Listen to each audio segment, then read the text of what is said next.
Alright, welcome back to my opinion. This little video is going to be about my PX4 Storm again. I took it out the other day and did some shooting at the range. Was part of it. And I'm cleaning it this morning. And I just wanted, while I had it broke down, show you the PX4 Storm in its broke down form and a little bit more detail about a few of the parts of this gun. This, of course, is the grip or lower receiver. The PX4 Storm concealed carry, compact carry, sorry. PX4 Storm compact carry is part of Langdon Tacticals, Ernest Langdon, if you know who that is. If you don't, look him up. He's very big with Beretta as a gunsmith. And he does a lot of designing for the 92 series, as well as, of course, the PX4 Storms. But I just wanted to show you on the lower receiver, you can see this silver in here. That's the trigger system. It has a lot of Ernest Langdon's parts in there that it's all Beretta parts, but he goes in and does some changes to it. What this is what makes the trigger a little bit lighter and a little bit smoother that Ernest does. In double action, it's not really that much lighter, but a little bit more.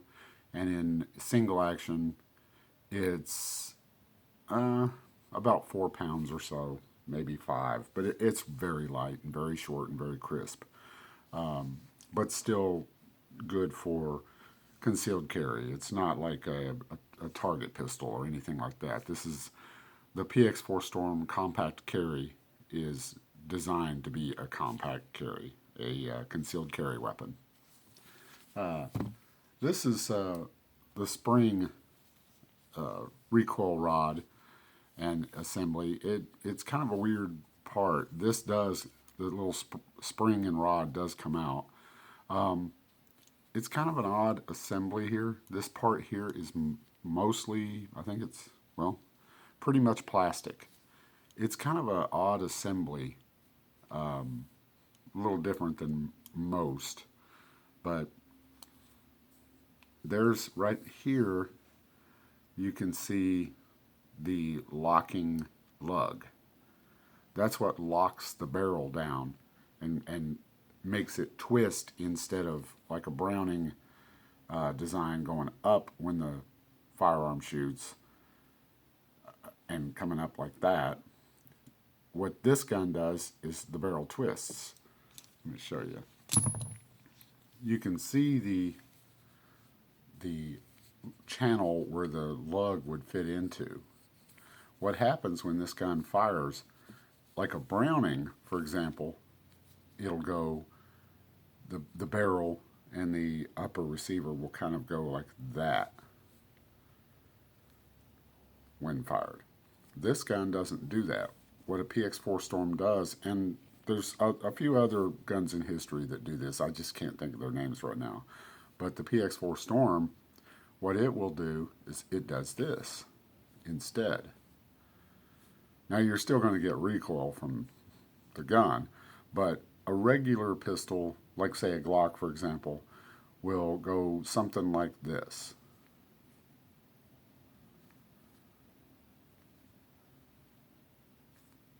Whereas this gun will go something like this.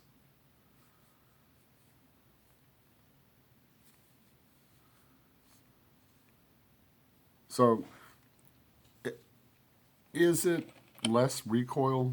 Oh, and here's what the upper receiver looks like. And you can tell this is a beefy chick, okay? This gun was originally designed by Beretta to shoot the .40 caliber, so it had to be beefy. These guns are apparently, they got a little following here in the United States, but they're very successful in Europe. They're well liked by police and military and stuff like that in throughout Europe. So the gun's not going anywhere. It's been around since I think '94. The Beretta Px4. The compact carry is fairly new, and it's just got some changes, minor changes, really. More of like this, for example, isn't so beefy and sticking out. The slide drop is a little less pronounced. Those kinds of things, and the trigger bar assembly, that's the biggest thing. It gives a little more smoothness and a little lighter. But, and you can look up that stuff. I think I have a video on that in detail. But you can look up that stuff about that firearm.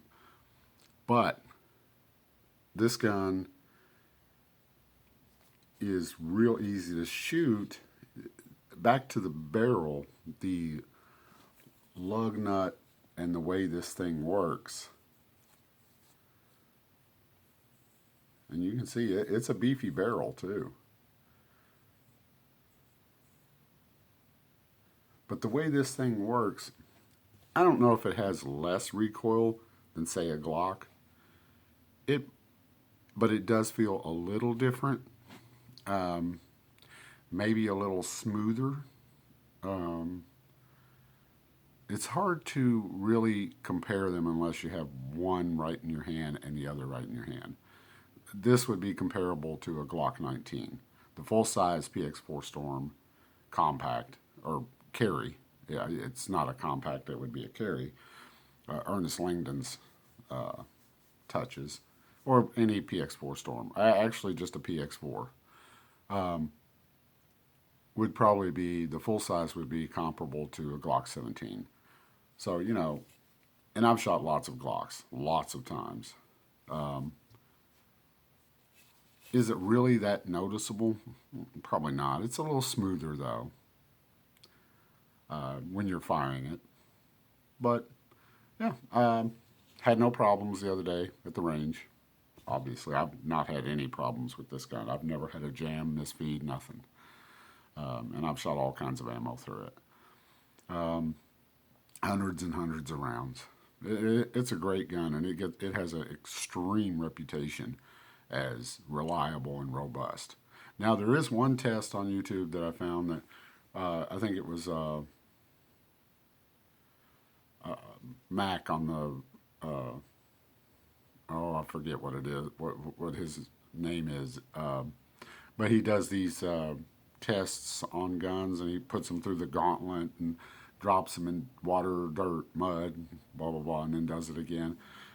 This gun did have a problem with I think sand or something, because if you dunk this down in dirt and sand, the way this barrel is inside here, because it doesn't go like this, it rotates, so it can get down in here and cause it to jam. He got it to jam, so he did. So now I would say just dropping it and picking it back up or something on the ground, you'd be fine.